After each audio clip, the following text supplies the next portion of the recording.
Hello, dear members of the Soul Stories family. Today we will bring you a romantic love story, so let's get started. Don't forget to subscribe to our channel so you don't miss any meaningful stories. The grand ballroom of the Plaza Hotel in Manhattan, New York, shimmered like a crystal palace. Chandeliers hung high, casting a radiant glow that reflected off cascades of white roses arranged in elegant arches, each petal bathed in candlelight.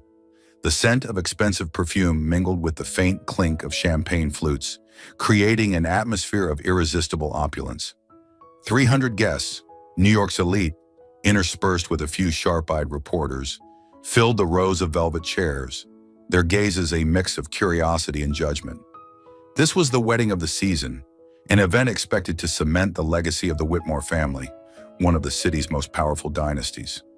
But for Ella Monroe, the 28-year-old bride standing at the edge of the aisle, it was the pinnacle of a dream she'd scarcely dared to believe. Ella's fingers brushed the delicate lace of her wedding gown, an elegant but simple design, far removed from the ostentatious options Ryan had suggested. Her dark hair was swept into a loose chignon, a single pearl pin glinting under the lights. Her hazel eyes sparkled with a blend of joy and nervousness as she took her first step down the aisle, the string quartet swelling into a tender rendition of Pachelbel's canon. She was no heiress, no socialite, just a freelance artist from Brooklyn, raised in a cramped apartment above her father's deli. Her intelligence and resilience had carried her through art school, through late nights sketching in dim studios, through a life that taught her to guard her heart. Yet here she was, about to marry Ryan Whitmore, the charming, golden-haired scion whose smile could melt any defense. It felt like a fairy tale, fragile but real.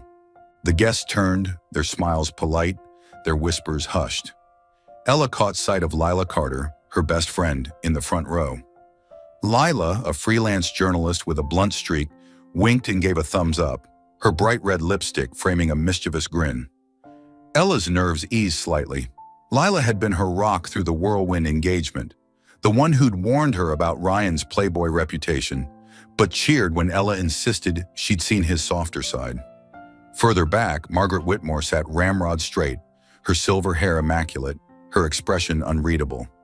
As Ryan's mother, she'd orchestrated much of the wedding's grandeur, though her approval of Ella always felt like a thin veneer over skepticism.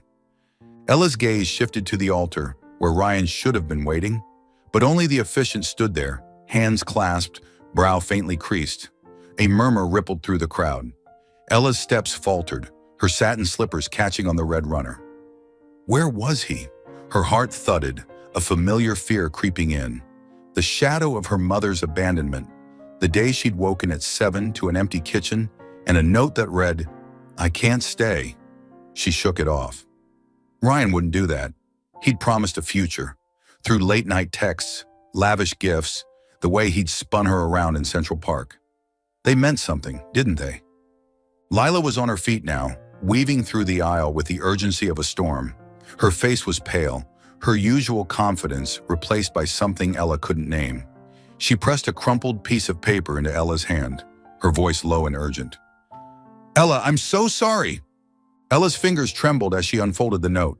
Ryan's scrawled handwriting stared back. "I'm sorry, I can't do this." The words pierced her chest, a sharp pain stealing her breath. The music faltered, then stopped. Whispers turned to gasps. Flashes erupted, their harsh light pinning Ella like a specimen under glass. She heard a woman's voice, Margaret's perhaps, mutter, "What is that boy thinking?" A reporter in the back row scribbled furiously, his pen a metronome of her humiliation. Ella's knees buckled, the note slipping from her fingers to the floor. She pressed a hand to her chest, willing herself to breathe, to stand tall. She would not cry, not here, not in front of these strangers who saw her as an outsider, a nobody who dared to climb too high. Her father's voice echoed in her mind, "You're stronger than you know, kid." But the weight of 300 stares was crushing, each one a reminder of the life she thought she could claim. She swayed, her vision blurring, and then a hand caught hers, firm, warm, pulling her from the abyss. She looked up, startled, into the piercing gray eyes of Nathan Whitmore. Ryan's older brother, the enigmatic CEO of Whitmore Enterprises, was a man she'd met only twice. Once at a tense family dinner, where his silence had chilled the room, and again when he'd nodded curtly at her engagement party. At 34, with sharp cheekbones and dark hair swept back, his tailored black suit exuded an authority that made people step aside. Nathan was Ryan's opposite. Where Ryan was light and charm, Nathan was steel and shadow, a man who collected rare books and ruled boardrooms with an iron hand. He'd been standing at the edge of the ballroom, nearly invisible amid the chaos, but now he was here, his grip anchoring her as the room spun. The crowd hushed, their shock palpable. Nathan's voice, low and commanding, cut through the silence. "There will be a wedding today," he said, his gaze sweeping the guests, daring anyone to object. He turned to Ella, his expression unreadable, but his eyes softening for a fleeting moment.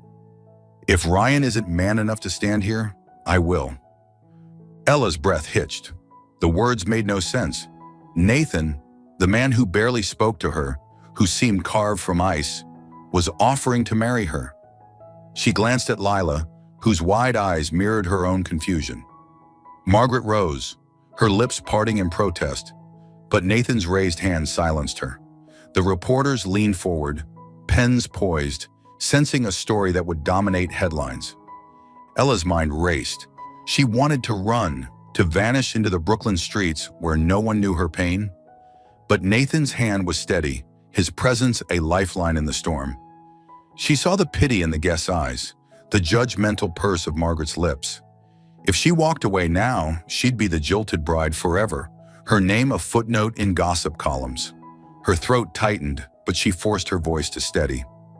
"Why?" she whispered, for Nathan's ears alone. He leaned closer, his voice a murmur against the chaos. "Because you don't deserve this. Let me help you." The officiant cleared his throat, glancing nervously between them. The crowd waited, breathless. Ella's heart pounded, her fear of abandonment warring with the spark of defiance Ryan's betrayal had ignited. She didn't know Nathan, didn't trust him, but in that moment, she trusted her own strength. She straightened, her chin lifting, and met his gaze. "Okay," she said, barely audible. Nathan's lips twitched, the ghost of a smile. He faced the officiant, his voice ringing out. "Proceed." The music resumed, hesitant but resolute, as Ella Monroe, the girl who'd just lost everything, took the arm of Nathan Whitmore, the man who'd just altered her fate. The flashes flared, the whispers grew, and somewhere in the distance, a door slammed shut on the life she'd known. The opulent ballroom of the Plaza Hotel in Manhattan froze in an endless moment. 300 pairs of eyes locked onto Ella Monroe and Nathan Whitmore, the air heavy with shock. Ella stood at the altar, her hands still clasped in Nathan's steady grip, feeling like a castaway adrift in a storm, tethered only by a fragile thread. Ryan's note, "I'm sorry, I can't do this," still echoed in her mind, each word a sharp cut into her pride. The relentless flashes from reporters' cameras blazed, their harsh light threatening to burn her, and the murmurs of the guests rose like a swelling wave, poised to drown her. Nathan's declaration hung in the air. "If Ryan can't be her husband, I will." His voice, low and commanding, reverberated through the ballroom, silencing the room. Ella's mind reeled, unable to grasp the meaning of his words. Nathan Whitmore, Ryan's cold older brother, CEO of Whitmore Enterprises, a man she'd met only a handful of times and exchanged fewer than 10 sentences with, was offering to marry her in front of hundreds of people under the judgmental gaze of New York's elite. This was madness, impossible to be real. The crowd erupted in stunned whispers. A few reporters scribbled frantically, while others raised cameras, capturing every second of the event that would dominate headlines. Margaret Whitmore, Ryan and Nathan's mother, shot to her feet in the front row, her lips pursed, her hands trembling as if to intervene. "Nathan, what are you doing?" she said, her voice low but sharp, audible to those nearby. But Nathan merely glanced at her, his eyes icy, and raised a hand to signal her to sit. Margaret hesitated, her face taut, but she sank back into her chair, her disapproval evident in her rigid posture. Ella felt as if her feet no longer touched the ground, her mind a chaos of conflicting emotions. The humiliation of Ryan's betrayal still burned in her chest, but now a new fear arose. Fear that she was stepping into a game whose rules she didn't understand. She looked at Nathan, searching for a sign, an explanation in his piercing gray eyes. He stood there, tall and unyielding, his black suit tailored to his commanding frame, but his face revealed nothing beyond absolute control. Why was he doing this? Pity? Family honor? Or some hidden agenda she couldn't yet see? She turned to Lila Carter, her best friend standing nearby, Lila's eyes wide with shock. Lila shook her head slightly, as if to say she didn't understand either, but then leaned in, whispering urgently, "Ella, you don't have to do this. You can walk out of here, head high. Don't let these vultures—" She jerked her head toward the reporters. "See you break." But then Lila paused, looking into Ella's eyes, and added, her voice softer, "But if you stay, don't let them win. Show them you're stronger than this." Lila's words pierced the fog in Ella's mind. She looked around, seeing the pitying stares, the judgmental smirks, and the truth hit her like a blow. If she ran now, she'd be the jilted bride forever, her name tied to failure and shame. But marry Nathan? The thought made her shudder. She barely knew him, a cold, distant man who seemed to live in a world apart from hers. Yet he was here, his hand gripping hers, and in that moment, he was the only thing keeping her from falling apart. Ella took a deep breath, her voice trembling as she whispered, for Nathan's ears only, "Why are you doing this? I don't understand." Nathan leaned closer, his breath warm against her ear, his voice low but resolute, like a vow. "Trust me, Ella. You don't deserve this humiliation today. Let me help you." The sincerity in his voice stunned her, but doubt gnawed at her. Help her? Or help himself? The Whitmores were a family of calculated moves, and she learned from Ryan that beautiful promises could hide dark intentions. But Nathan's eyes, though cold, held no trace of deceit. She felt the strength in his hand, as if he were lending her a piece of the courage she'd lost. The officiant cleared his throat, his gaze flickering between Ella and Nathan, clearly flustered. "Shall we proceed?" he asked, his voice wavering, clutching the ceremonial book tightly. Ella felt every eye on her, the weight of the choice pressing down on her shoulders. She thought of her father, who'd taught her that self-respect was something no one could take away, and of her mother, who'd left her with a note, leaving her wary of rejection. She didn't want to be a victim anymore, didn't want Ryan or anyone to define her. Lila was right. She was stronger than this. She looked at Nathan, her chin lifting, and though her heart still raced, she spoke, her voice small but clear. "Okay." A collective gasp rippled through the room, as if the entire ballroom had been released from a spell. Nathan nodded, a flicker of surprise in his eyes before his controlled mask returned. He turned to the officiant, his voice ringing out, leaving no room for doubt. "Proceed." The string quartet resumed, the notes of the wedding march hesitant but resolute. Ella stood there, her hands still in Nathan's, feeling like a puppet guided by forces she couldn't name. The vows were recited in a haze. Words of love and commitment she repeated like someone in a dream. Nathan slid a gold ring onto her finger, his hand steady, unwavering. The officiant pronounced them husband and wife, and applause broke out, some genuine, some reluctant. Margaret clapped slowly, her smile sharp as a blade. As Nathan led her down the aisle, Ella's legs moved on autopilot, her wedding dress gliding over the red carpet. The cameras followed, their flashes an unrelenting assault. In a corner of the room, Lila rushed forward, pulling her into a tight hug. "You're insane, but I love your kind of insane," Lila said, her voice choked. "I'm staying with you tonight, okay? We need to talk." Ella nodded, her mind still reeling. Nathan stood a few steps away, speaking quietly with a man in a suit, perhaps his assistant. He glanced at her, his expression unreadable, then approached. "Let's go," he said. "The car's waiting outside." The drive to the Hamptons was silent, the city's lights fading into the darkness of Long Island. Nathan sat across from her in the sleek black SUV, the glow of his phone illuminating his sharp features. Ella clutched her wedding bouquet, the white roses beginning to wilt, a symbol of her shattered dream. The Whitmore estate loomed ahead, a modernist masterpiece of glass and steel, its sharp angles stark against the moonlit dunes. Inside, the house was as cold as its exterior, with polished marble floors and minimalist furnishings, devoid of warmth. Nathan led her to a spacious guest suite, its walls adorned with abstract art, a far cry from her cluttered Brooklyn apartment. "This is yours," he said, pausing at the door. "I meant what I said. I won't force anything on you. We can live as roommates if that's what you want. No expectations, no obligations." Ella looked at him, the weight of the day crashing over her.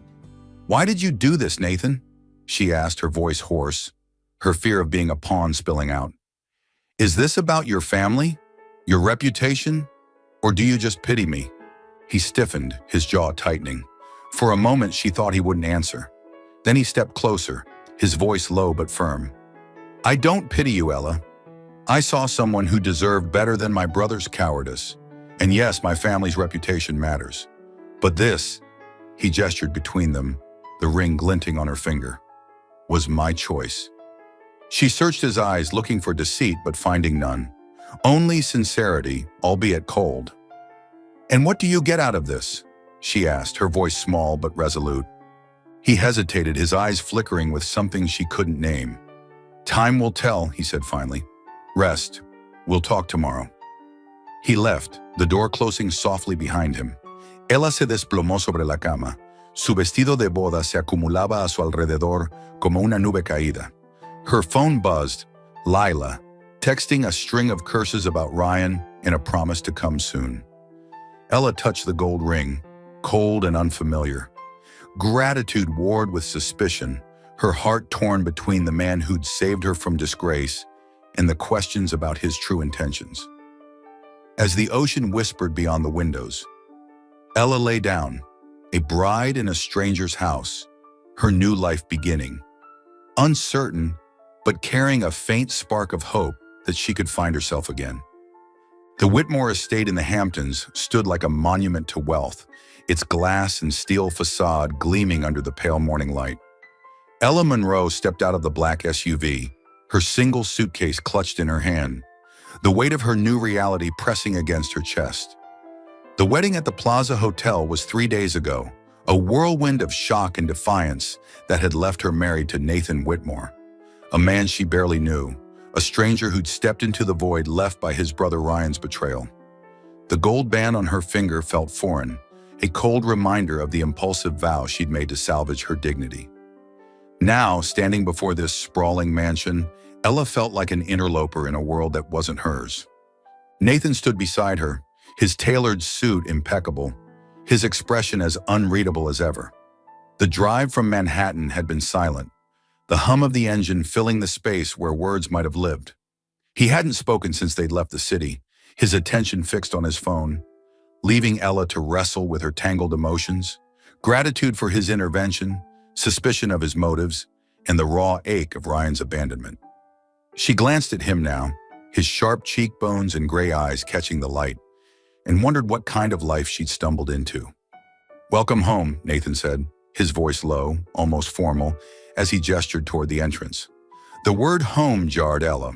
Her home was a cramped Brooklyn apartment, its walls papered with sketches, its air thick with the scent of coffee and paint. This place, with its towering windows and manicured lawns, was a universe apart. Inside, the estate was as cold as its exterior. Polished marble floors stretched endlessly, reflecting the light from minimalist chandeliers. The furniture was sleek, all sharp lines and neutral tones, devoid of warmth or personality. Ella's sneakers squeaked against the floor, a small rebellion against the sterile perfection.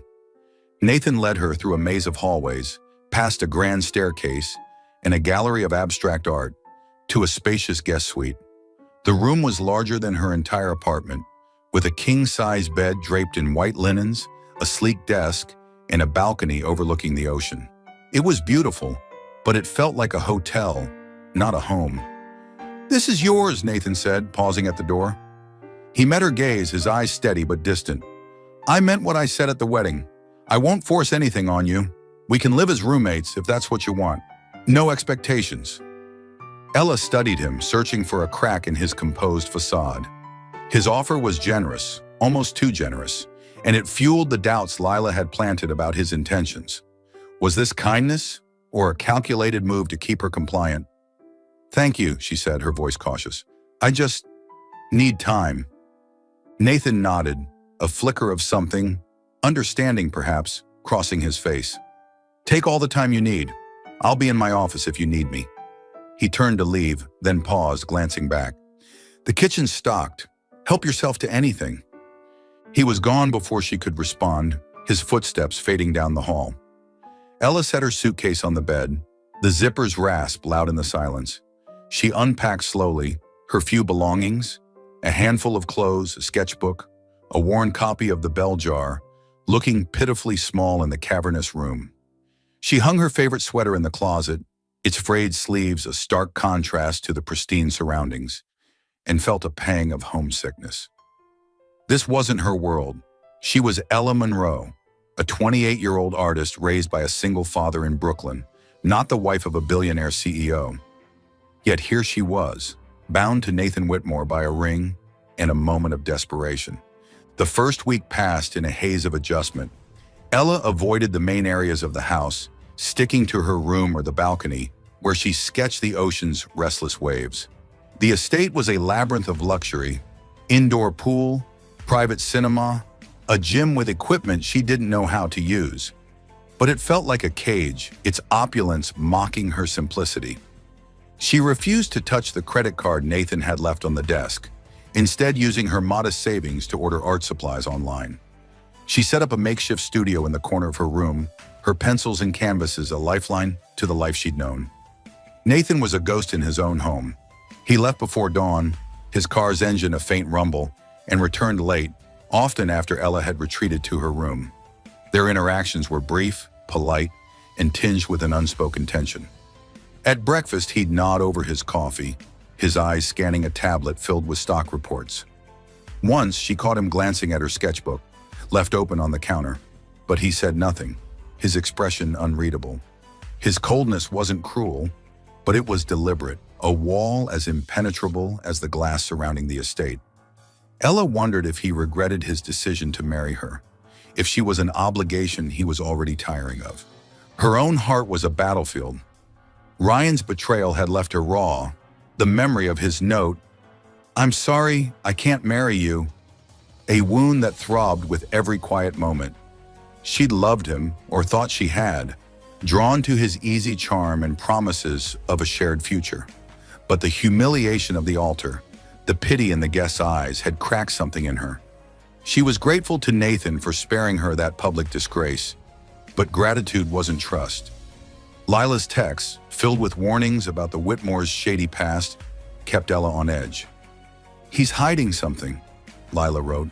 "Don't let your guard down." Yet there were moments when Nathan's actions belied his icy demeanor. One morning, Ella found a tin of chamomile tea, her favorite, in the kitchen, tucked beside a box of gourmet coffee she knew he preferred. No note, no explanation, but the gesture felt intentional. Another day, a courier delivered a package to her room, a leather-bound journal with creamy pages, perfect for sketching. She traced the embossed cover, her fingers lingering, and wondered if Nathan had chosen it himself. These small acts chipped at her defenses, but they also deepened her confusion. Why did he care, if he barely spoke to her? One evening, restless and unable to sleep, Ella wandered the estate, her bare feet silent on the marble. She found herself in a library, its shelves towering with ancient books, their spines etched with gold. A single lamp glowed on a desk, illuminating a half-open volume of poetry. Keats, she noted, her father's favorite. She sank into a leather chair, the book in her lap, and let the words blur as her thoughts drifted. This house, this marriage, felt like a puzzle with missing pieces. Nathan was at its center, a man of contradictions, cold yet kind, distant yet attentive. She didn't know how to reach him, or if she even wanted to. The sound of footsteps startled her. Nathan appeared in the doorway, his shirt untucked, a glass of water in his hand. He froze, clearly not expecting her. "Couldn't sleep?" he asked, his voice softer than usual. Ella shook her head, closing the book. This place, it's overwhelming. I don't know how to be here. He hesitated, then crossed the room, sitting in the chair opposite her. The lamp cast shadows across his face, softening its sharp edges. It's not a home, he said almost to himself. It's a showcase. My father built it to impress, not to live in. Ella studied him, sensing a rare opening. Do you ever feel like you don't belong here? She asked, her voice tentative. Nathan's gaze met hers, and for a moment, the wall between them thinned. Every day, he admitted, but it's what I know. He paused, his fingers tightening around the glass. You don't have to fit into this, Ella. Be yourself. That's enough. The words, simple but earnest, caught her off guard. She wanted to ask more, to probe the man behind the mask, but he stood, the moment slipping away. Good night, he said, and left her in the library, the poetry book heavy in her hands.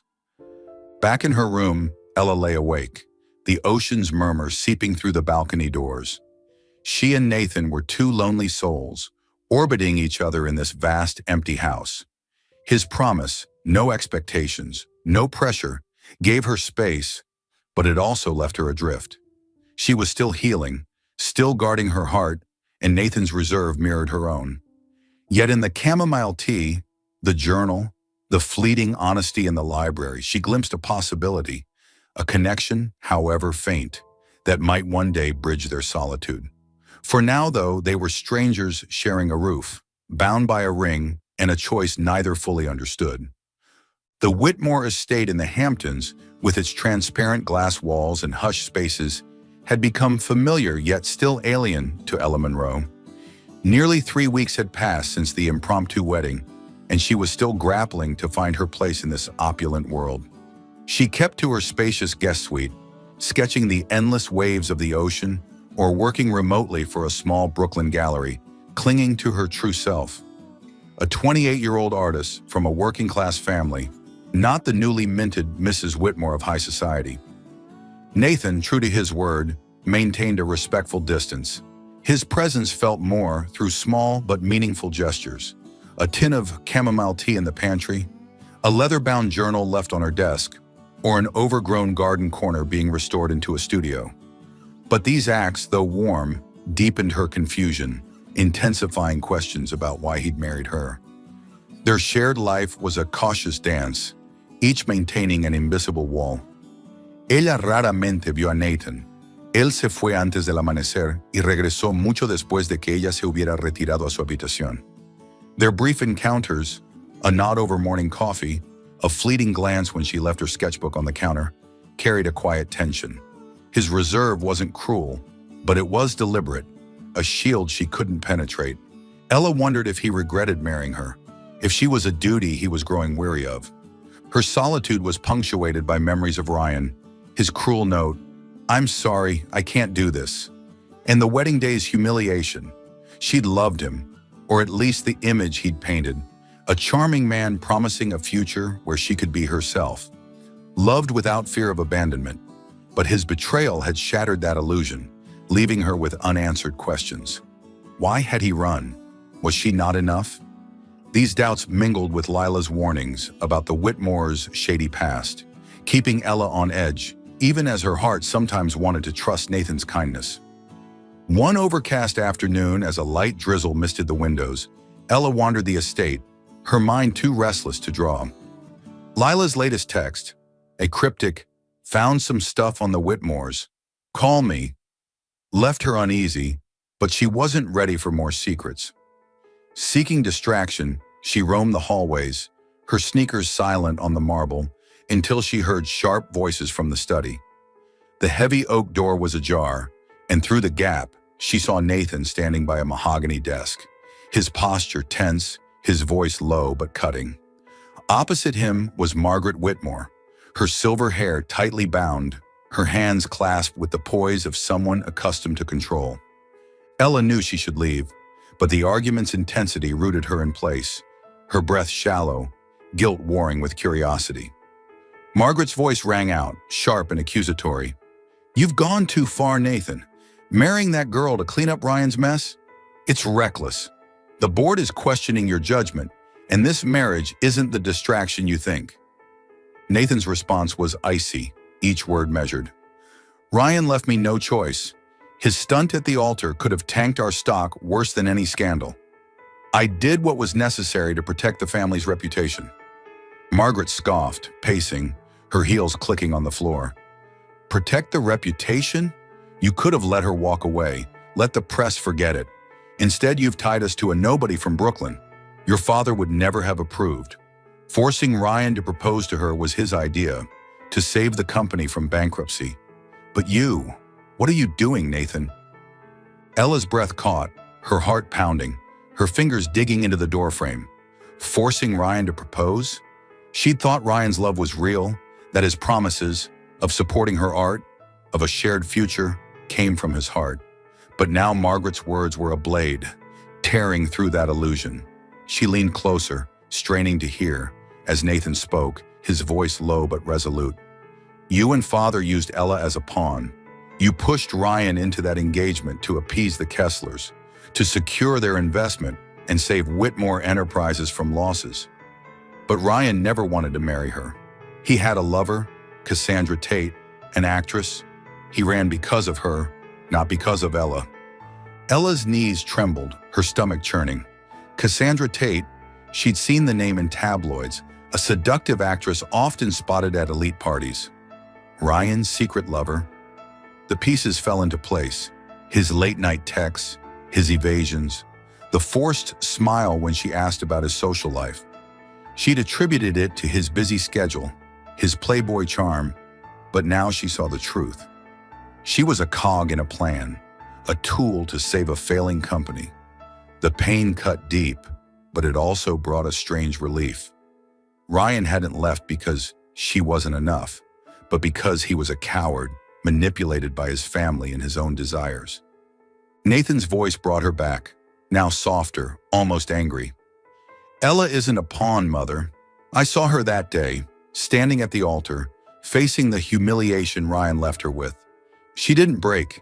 She's kind, warm, stronger than anyone in this family. I married her to protect our name, yes, but also because she deserved better." Margaret laughed, a brittle sound. "Kind, warm? She's a nobody, Nathan. A poor artist from Brooklyn, with nothing but a few paintings and a sob story.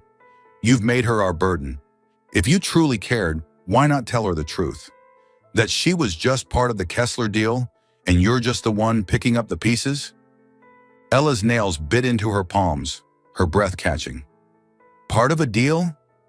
The words echoed her deepest fear, that she was never truly loved, only a means to an end. She wanted to burst in, demand answers, but her feet were rooted to the floor. Nathan was silent for a long moment, then spoke, his voice barely audible. "She'll know when the time is right, but I won't let you or anyone drag her into this game anymore." Margaret's heels clicked as she moved toward the door, forcing Ella to retreat into the hallway's shadows. The older woman swept past, oblivious to Ella's presence, her perfume lingering like a warning. Ella waited until the study was silent before slipping back to her room, her legs unsteady, her mind reeling. She sank onto the bed, the revelations crashing over her like waves. Ryan hadn't loved her, never had. She was a pawn in a scheme to save Whitmore Enterprises, a tool to secure the Kessler deal. The truth burned, but it also freed her from the self-doubt that had haunted her. She wasn't to blame. Ryan had fled for Cassandra, for his own selfishness, not because of her, but Nathan's words about her kindness, her warmth, her strength, stirred her. He'd seen something in her, even when she couldn't see it herself. He'd married her, not just to save his family's reputation, but because he believed she deserved better. Ella looked out the window where the drizzle blurred the glass and felt a new emptiness in her heart, a fragile freedom to shape her future. She was still hurt, still wary of Nathan's intentions, but she was no longer bound to a betrayer. She stood, taking a deep breath, resolved to confront him, to demand honesty. But for now, she clung to the relief of being free from a lie. And in this vast house, amid secrets and shadows, Ella began to sense a flicker of light, a chance to rediscover herself. The Whitmore estate in the Hamptons, with its glass walls and hushed spaces, was slowly becoming familiar to Ella Monroe, though it still wasn't home. After the painful revelations about Ryan and the Whitmore family's schemes, Ella sought to reclaim her balance. She refused to let the sting of betrayal or the prying eyes of the press define her. Instead, she turned to her passion, art. With her modest savings and unwavering resolve, Ella started a free art class for underprivileged children in Brooklyn's Bed-Stuy neighborhood, a 2-hour drive from the estate. The small room in the community center, with its peeling walls and rickety tables, became her sanctuary. Every Saturday, she stood amidst chattering children, teaching them to blend colors, draw lines, and transform their fledgling ideas into vibrant paintings. The kids' laughter and the smell of acrylic paint made her feel alive, as if she'd rediscovered a piece of herself. The girl who once sketched in a Brooklyn kitchen, dreaming of a bigger world. What Ella didn't know was that the community center had been saved from closure by a secret donation. The manager, Ms. Rosa, only shrugged when Ella asked about the funding, mentioning a generous donor who'd covered the rent for a year. Ella suspected Nathan but held back from asking. His quiet gestures, chamomile tea, an art book, the garden being transformed into a studio, had become part of their strange, shared life. But after overhearing his argument with Margaret, she remained cautious, not yet ready to fully trust. One Saturday morning, as Ella helped a shy girl named Sophia paint a lopsided blue butterfly, the kids erupted in squeals, rushing toward the door. Ella looked up, startled, to see Nathan stride in, carrying a box brimming with colored pencils, sketch pads, and brushes. He wore a navy sweater instead of his usual tailored suit, his dark hair slightly tousled, looking more approachable, yet still faintly out of place in the noisy room. The children swarmed him, grabbing supplies, and Nathan, with a rare smile, handed them out with surprising patience. Sophia tugged Ella's sleeve, whispering loudly, "Miss Ella, that's the nice man who helped us keep the class." Ella's breath caught, her heart stuttering. She watched Nathan, now crouching to answer a boy's question, and caught a flicker of embarrassment in his eyes when they met hers. After the class ended and the kids left, Ella and Nathan stood alone in the room, surrounded by colorful drawings taped to the walls. She crossed her arms, her voice soft but firm. "You're the donor, aren't you? Why didn't you tell me?" Nathan rubbed the back of his neck, a boyish gesture that caught her off guard. "I didn't want you to think I was trying to buy your favor," he said, his voice low. "You love this place. I just wanted it to keep going." Ella felt a warmth spread through her, though she kept her tone even. "You keep doing these things. Tea, books, now this class. I don't know how to read you, Nathan. What do you want?" He looked at her, his gray eyes steady and sincere. "I want you to have a place where you can be yourself," he said simply. "Not because of me or my family or that wedding, just for you." His words touched a tender spot in Ella's heart, but she held back, her wall still up. "Thank you," she said quietly, "but I need time to understand you, to understand us."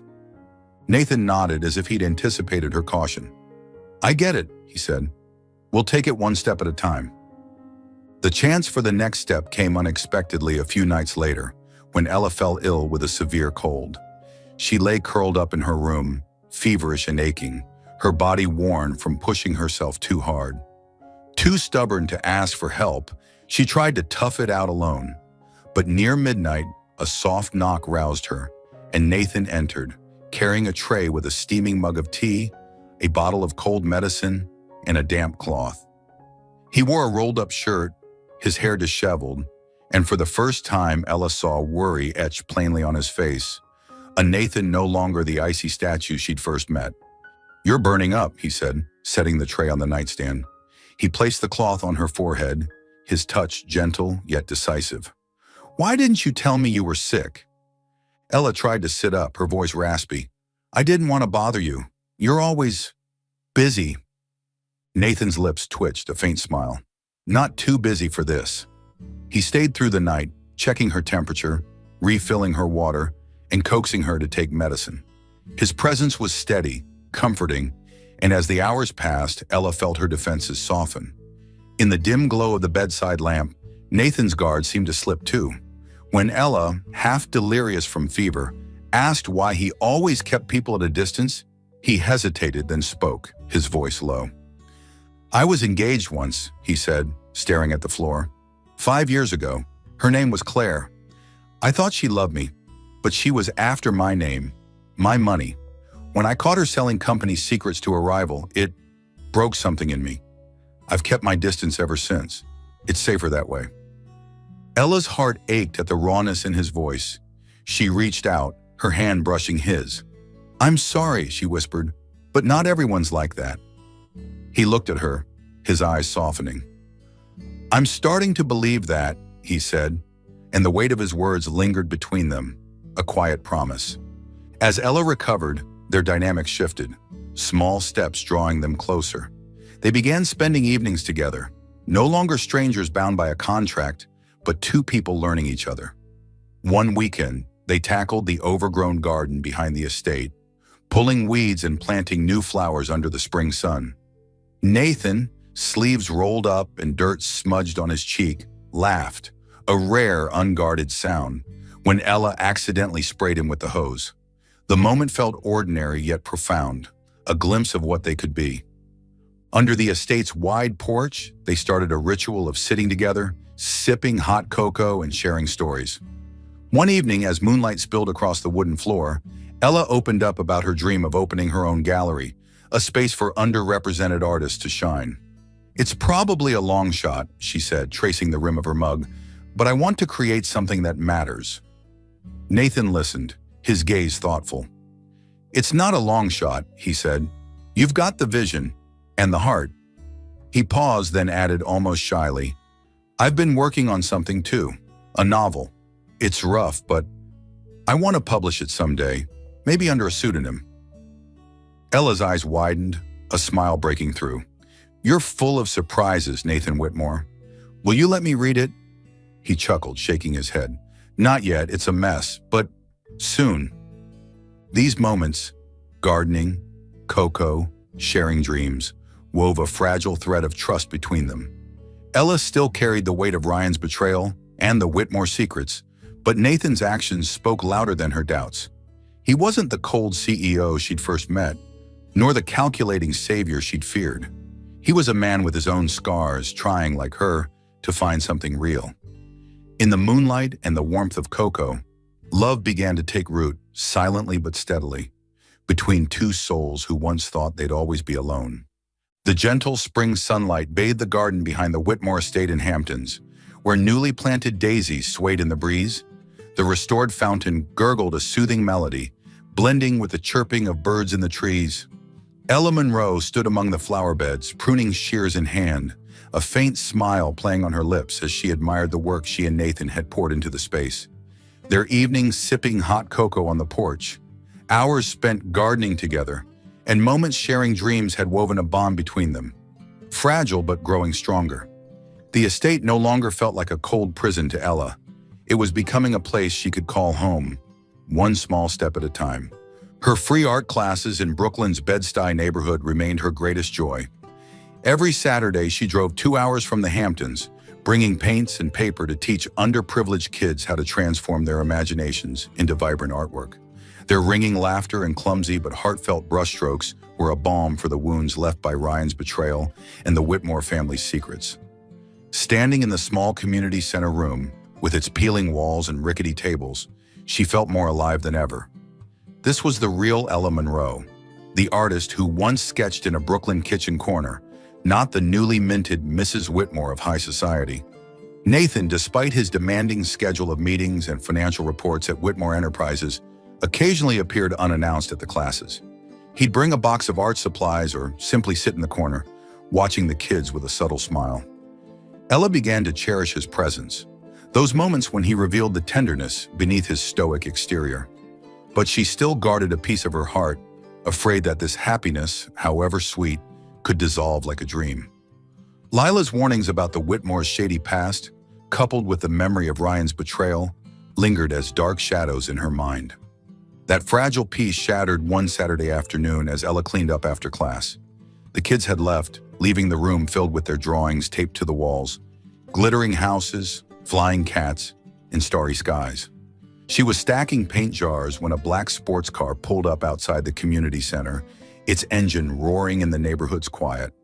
The door swung open and Ryan Whitmore stepped out, his blonde hair tousled, his blue eyes glinting with the familiar confidence now laced with bitterness.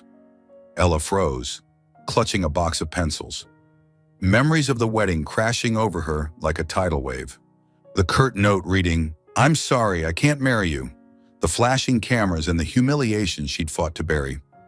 Ryan stood there, hands in his pockets, looking at her with a twisted smile, as if she, not he, were the betrayer. "Ella," he said, his voice smooth but edged with ice, "you look awfully happy, living in my brother's mansion, playing the perfect Mrs. Whitmore." Ella drew a deep breath, forcing herself to stand tall, her voice calm but firm. "Ryan, you have no right to be here. You made your choice when you left me at the altar." Ryan smirked, stepping closer, his gaze scanning her for vulnerabilities. "My choice? You're the one who jumped into Nathan's arms the second I left. Or was that the plan all along, using me as a stepping stone to get to him?" His accusation struck like a knife, making Ella recoil, her breath catching. "What are you talking about?" she demanded, her voice trembling but fierce. "You abandoned me in front of hundreds of people, Ryan. You're the coward, not me." He shrugged, his smile twisted with malice. "Maybe, but who do you think people will believe? A nobody from Brooklyn or a Whitmore betrayed by his own brother?" He leaned in, his voice a venomous whisper, each word sharp as a blade. "I've spoken to some friends in the media. They love this story. Ella Monroe, the schemer, always in love with Nathan and using me to get to him."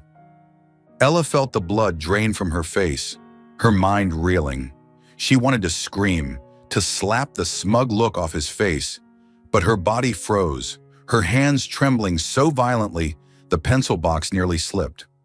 Ryan turned, tossing one last jab over his shoulder as he climbed into his car. "Enjoy your fake happiness, Ella." The car roared to life and sped off, leaving her alone in the fading daylight, her heart heavy. Within hours, the rumor spread like wildfire. Tabloids erupted with sensational headlines. "Whitmore scandal, bride manipulates brothers to climb social ladder." Articles cited sources close to Ryan, painting Ella as a gold digger who'd orchestrated the entire wedding drama. Photos from the wedding, Ella's stunned face as Nathan took her hand, were distorted to fit a false narrative, as if she'd planned it all.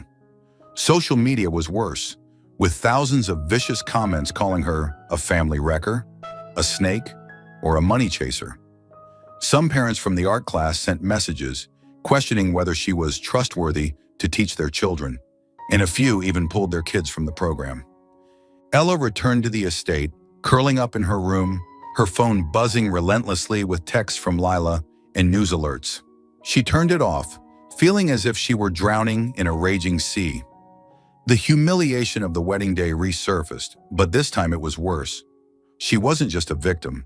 She was the accused, judged and condemned by the public. She thought of Nathan, of their evenings on the porch when he spoke of his dream to write, of the scars left by his ex-fiancé.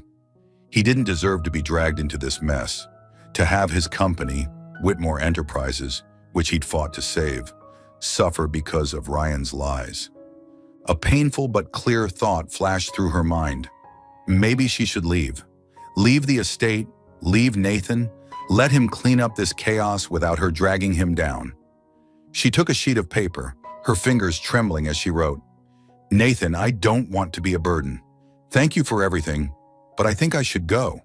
But as she folded the note, a spark of defiance flared within her. Leaving meant letting Ryan win, letting his lies shape her story. She wasn't a schemer, not a gold digger, and she wouldn't let him steal the happiness she and Nathan had built from the wreckage. Ella tore the letter, the pieces fluttering to the floor. Tears streamed down her cheeks, but she wiped them away, stood, and resolved to stay, at least to face Nathan, to see whose side he would take. She didn't know if he would defend her or prioritize his company, but she knew she couldn't run anymore. She had stood tall at the altar on their wedding day, and she would stand tall again, no matter how fierce the storm. The next morning, the Whitmore estate was cloaked in a tense silence, as if the air itself were holding its breath. Ella Monroe woke with swollen eyes, the vicious tabloid headlines haunting her like a relentless nightmare. She shuffled to the kitchen, intending to brew a cup of chamomile tea to steady her nerves. But her mind was a whirlwind of Ryan's accusations, that she'd used him, that she'd always loved Nathan and orchestrated everything to climb the social ladder. Each article, each social media comment was a stab, cutting deep into the self-respect she'd fought to rebuild since the humiliating wedding day. She didn't know how much more she could endure, or whether Nathan, with all the tenderness he'd shown her, would stand by her or choose to protect his empire. Nathan stood at the kitchen counter, phone pressed to his ear, his voice sharp but controlled, like a general preparing for battle. "Call the PR team now. I want a press conference at headquarters today." No delays. He hung up, turned, and his expression softened when he saw Ella. She stood there, arms wrapped around herself, looking small and fragile in her worn sweater. "Are you okay?" he asked, his voice low, filled with a concern that made it seem as if nothing else in the world mattered more than her in that moment. Ella shook her head, her voice hoarse, almost a whisper. "No, Nathan, I'm not. Ryan, he's destroying me. And your company, I saw the reports saying your stock is dropping." Nathan stepped closer, his gray eyes locking onto hers, unwavering. "The company doesn't matter," he interrupted, his voice firm. "You matter more. I'll handle this, Ella. I promise." She looked at him, her heart pounding, a surge of emotions rising, hope mingled with fear. "Why are you doing this?" she asked, her voice trembling. "You could let me go. Let this die down. The company is everything to you, Nathan. Why risk it?" Nathan took her hand, his touch warm and steady, like an anchor in a storm. "Because I don't want to lose you," he said, his voice low but intense. "I've let too many things slip through my fingers. Dreams, trust, people I cared about. But you're something I'll fight to keep. I won't let Ryan or anyone destroy what we're building." His words were like a small flame, warming Ella's chilled heart, but fear lingered. She was afraid he'd change his mind, that the pressure from the board or the Whitmore name would outweigh his feelings for her. She nodded, not daring to say more, but inside a spark of hope flickered. Nathan squeezed her hand lightly before turning away, making another call to arrange the press conference. Ella stood there watching his back, wondering if this moment would mark the beginning or the end of their story.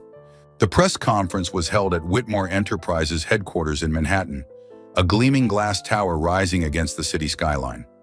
Hundreds of reporters crammed into the grand conference room, flashes popping relentlessly, the air thick with curiosity and hunger for a scoop. Cameras from New York's biggest networks trained on the podium, where an embossed Whitmore Enterprises logo gleamed in the background. Ella stood backstage, her hands clenched so tightly her nails dug into her palms, her heart hammering like it might burst. Lila Carter, her best friend, stood beside her, holding her hand and whispering encouragement. "He'll do the right thing, Ella. I know he's a cold bastard, but I see how he looks at you. He won't leave you hanging." Ella nodded, but her heart was heavy with worry. If Nathan chose to protect his company over her, she wouldn't blame him. Whitmore Enterprises was his legacy, the thing he'd sacrificed personal dreams to preserve. But that truth didn't make the potential pain any easier. She thought of their evenings on the porch, when he spoke of his dream to write, of the scars left by his ex-fiancé. She thought of the garden they'd tended together, the art classes he'd quietly funded. If he turned away now, those moments would dissolve, leaving her with a broken heart. Nathan stepped onto the podium, his black suit sharp, his face calm but his eyes like steel. He stood there, commanding and unyielding, as if no camera or question could shake him. The crowd hushed, waiting, and he began, his voice ringing clear through the space. "I'm here today to address the rumors about my wife, Ella Monroe, and my family." Murmurs rippled through the room, but he raised a hand, demanding silence, his gaze sweeping the reporters like a warning. "My brother Ryan has claimed that Ella used him to get to me. That's a lie. The truth is, I was the one who begged Ella for a chance." The room fell silent, the sound of cameras clicking like a storm. Ella's heart stopped, her breath caught in her chest. Nathan continued, his voice steady but brimming with emotion, each word carved from his heart. On our wedding day, when Ryan abandoned Ella at the altar, I saw a woman who was strong, kind, and deserving of far more than my brother could ever offer. I took her hand, not because she needed saving, but because I wanted to be with her. Every day since, I've become more certain that it was the best decision I've ever made. The crowd erupted, applause mixing with shouted questions from reporters, but Nathan didn't waver. He turned to Ella, standing in the wings, his eyes soft but resolute. He beckoned her forward. Ella hesitated, her legs trembling, the flashes threatening to swallow her. Lila gave her a gentle push, whispering, "Go. This is your moment." Ella took a deep breath, stepping onto the podium, feeling as if the entire world were watching her every move. Nathan took her hand, pulling her close, his warmth easing some of her fear. And then, to the astonishment of everyone, he knelt, pulling a small silver ring engraved with daisies, the symbol of their shared moments, from chamomile tea to the garden they'd nurtured, from his pocket. "Ella," he said, his voice catching, revealing vulnerability for the first time in front of the crowd, "I didn't marry you to save anyone. I married you because I love you. Let me do this right, this time, from my heart." Tears streamed down Ella's face, not from shame or pain, but from an unexpected, profound joy she couldn't articulate. She looked into Nathan's eyes, seeing his sincerity, seeing the man who'd shed his cold exterior to stand here, placing his heart and reputation in her hands. She nodded, unable to speak, and Nathan slid the ring onto her finger, standing to pull her into his arms. She pressed her face to his chest, hearing his steady heartbeat, and in that moment, the world outside, cameras, reporters, rumors, faded away. The crowd exploded, some clapping enthusiastically, others yelling questions. But Nathan only held Ella's hand tighter, leading her off the podium. The conference ended with Nathan's vow to sue any outlet continuing to spread false rumors. He also revealed that Ryan had admitted his wrongdoing in a private family conversation, and Margaret Whitmore, though reluctantly, had sided with Nathan, cutting contact with Ryan to protect the family's reputation.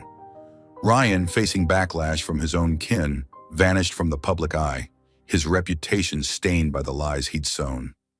That night, back at the estate, Ella sat on the porch, the daisy ring glinting in the moonlight.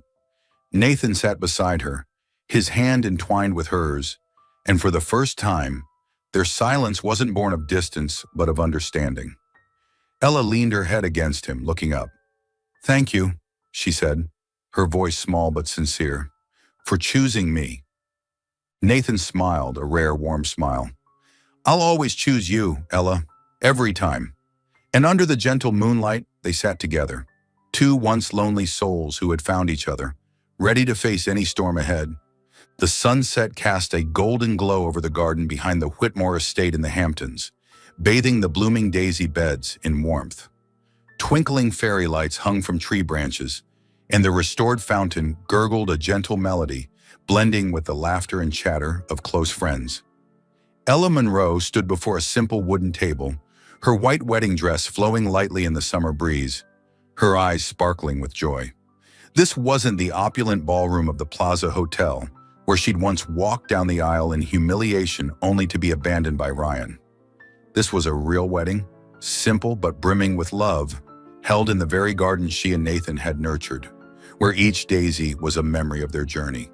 A month had passed since the explosive press conference at Whitmore Enterprises headquarters, where Nathan had knelt before hundreds of cameras, declared his love, and proposed with a silver ring engraved with daisies, silencing Ryan's lies.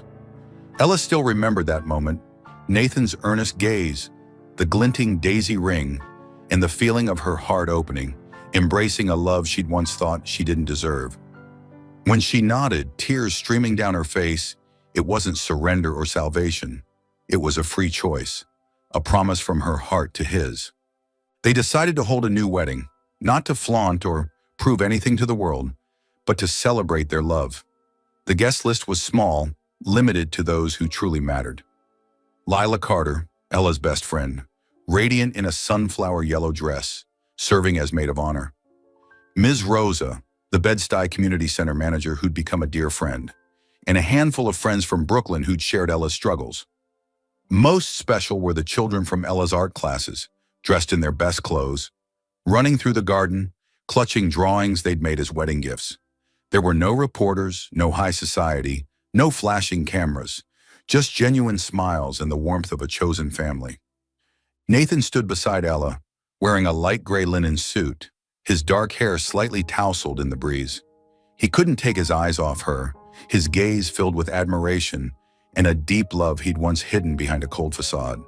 As they exchanged vows, his voice was steady but rich with emotion, promising to love and protect her through every storm.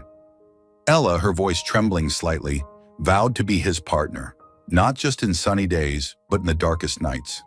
They exchanged rings, Ella's daisy ring and a simple silver band for Nathan. And when the officiant pronounced them husband and wife, the children's cheers and applause rang out, making them both laugh. The reception unfolded in the garden, with white silk ribbons draped overhead and wooden tables laden with simple but delicious food, sandwiches from Ella's favorite Brooklyn deli, pastries from a local bakery, and wine Nathan had selected from the estate's cellar. The kids ran everywhere, playing tag, while Lila led an impromptu dance under the lights. Ella and Nathan sat together, hand in hand, watching everyone revel in the joy, feeling a peace they'd never known. Lila, after a few glasses of wine, pulled Ella into a tight hug. "I told you so," she whispered, eyes twinkling. "That cold guy has a heart, and it's yours." Life after the wedding wasn't a perfect fairy tale, but it was rich with meaning. Ella continued running her art classes in Bed-Stuy, expanding the program with Nathan's quiet support. She began planning her biggest dream, a gallery in Brooklyn, a space for underrepresented artists to showcase their work and find their voice. She spent mornings visiting potential locations, sketchbook in hand to jot down ideas, and each small step forward made her feel she was living true to herself. Nathan, meanwhile, steered Whitmore Enterprises through the aftermath of Ryan's scandal. The company's stock stabilized post-conference, and he earned renewed respect from the board, not just for his business acumen, but for his integrity. But he was no longer the man who lived solely for the company. He made time for Ella, for their porch evenings where they shared hot cocoa and passages from the novel he was refining. He began sending early chapters to a publisher under a pseudonym, and whenever Ella read them, she saw a piece of his soul, profound, vulnerable, and full of hope. They weren't immune to challenges. The press occasionally dredged up the past, and some of Nathan's business partners remained wary due to old rumors. But Nathan stood by Ella, not just as a husband, but as a partner, ready to face any storm. There were nights when Ella woke, haunted by memories of the first wedding, but Nathan was always there, pulling her into his arms, whispering that she'd never face the darkness alone again. One vibrant autumn afternoon, Ella sat in the Bed-Stuy Community Center, surrounded by her students as they painted a mural for the neighborhood. Their brushes created a vivid scene, houses, trees, and a colorful sky, reflecting their dreams of a brighter world. Ella, in a paint-splattered sweater, was guiding a girl named Sophia on mixing blue hues when the kids erupted in cheers. Nathan walked in, carrying a box of cookies and juice for them, a warm smile on his face. "Daddy Nate!" the kids shouted, swarming him, tugging him to the floor to show off their drawings. Nathan laughed, letting them climb over him, his dress shirt quickly streaked with paint. A boy named Jamal, in his overzealous excitement, spilled a jar of blue paint on Nathan's shoes, and instead of annoyance, Nathan chuckled, pulling Ella into a playful hug that left them both smudged with color. "I think we need a mural at home," he whispered in her ear, eyes twinkling. Ella laughed, leaning into his shoulder, watching the kids return to their mural. Sophia ran up, handing Ella a clumsy drawing of a daisy and said, "Miss Ella, you and Mr. Nate are our family, right?" Ella's throat tightened, tears shimmering. She hugged Sophia, nodding. "Yes, sweetie, we're family." As the afternoon sun cast golden rays across the room, Ella and Nathan sat among the kids, hand in hand, paint staining their clothes. She watched the children, their faces glowing with creativity and hope, and felt a profound sense of belonging.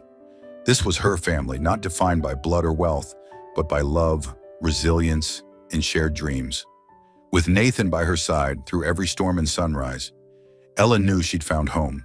Not a place, but a feeling, a promise that they would always belong to each other.